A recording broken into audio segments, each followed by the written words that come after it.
Hello everyone, welcome to our channel Login It. In this video, I will guide you on how to create meeting on Amazon Chime. Amazon Chime allows the user to create meetings and chat. If you want to create meetings on Amazon Chime, this video is just for you. Follow the simple steps and you'll be able to do it. So first of all, open Amazon Chime application.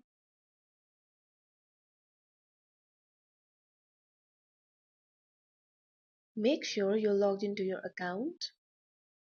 After you log into your account, you'll be led to this interface. Here you can see three options: join, instant and scheduled.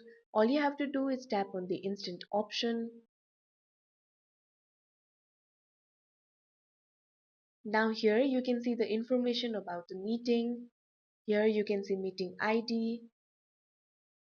Now all you have to do is tap on the next option that you can see at the top right corner. Now here you can invite the people for the meeting. All you have to do is tap on enter contact name. Now type the contact name.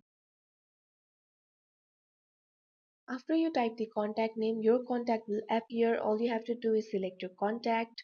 And after inviting all the contacts that you want, all you have to do is tap on the start option that you can see at the top right corner. So that is how you create meeting on Amazon Chime. I hope you found this video helpful. Thank you for watching. Make sure to like, share and subscribe to our channel.